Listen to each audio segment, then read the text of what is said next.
Bollywood king Shahrukh খানের photocopy বললে ভুল হবে না। ইতিমধ্যেই বিশ্বজুড়ে কোটি ভক্ত তৈরি হয়েছে তার। হঠাৎ দেখলে যে কেউ তাকে কিং খানই বলবে। হুবহু শাহরুখের মতো দেখতে সোশ্যাল মিডিয়ায় ভাইরাল এই ব্যক্তির নাম ইব্রাহিম কাদ্রি।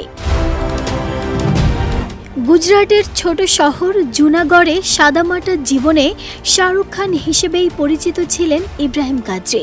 সম্প্রতি এক সাক্ষাৎকারে খোলামেলায় সেই আলাপ করেছেন তিনি। অতীতের স্মৃতিচারণ করে ইব্রাহিম বলেন, যখন আমার 15 থেকে 16 বছর বয়স ছিল তখনই সবাই আমাকে শাহরুখ খান বলে ডাকতেন।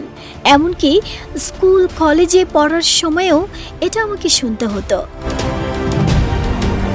2017 সালে শাহরুখ খানের রইস ছবি মুক্তি পাওয়ার পরে ইব্রাহিম কাদ্রি শাহরুখের সঙ্গে চেহারার মিলের দিকটা কাজে লাগানোর সিদ্ধান্ত নেন। তার কথায়, আগে থেকেই আমার রইসের মতো গোঁফ দাড়ি ছিল, তাই মানুষ যখন আমাকে দেখেন তখন তারা পাগল হয়ে উঠেছিলেন। সে সময়ই সোশ্যাল মিডিয়া আমাকে পরিচিতি এনে দেয়, তখন ফলোয়ারও বাড়তে থাকে।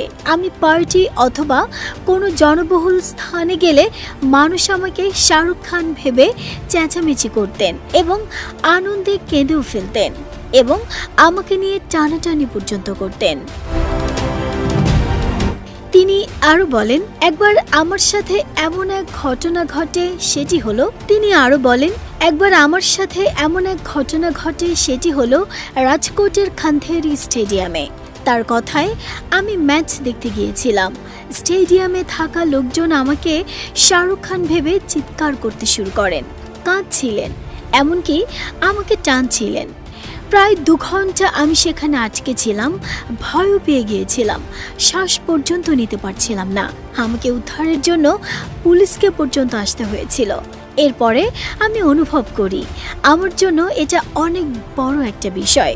যদি এতজন অচেনা মানুষ আমাকে দেখে এভাবে প্রতিক্রিয়া দেন, তাহলে নিশ্চয়ই আমার চেহারা দেখতে শাহরুখ খানের মতো এবং অবশ্যই বিশেষ কিছু রয়েছে। নাহিদা স্মৃতি, দেশ রূপান্তর।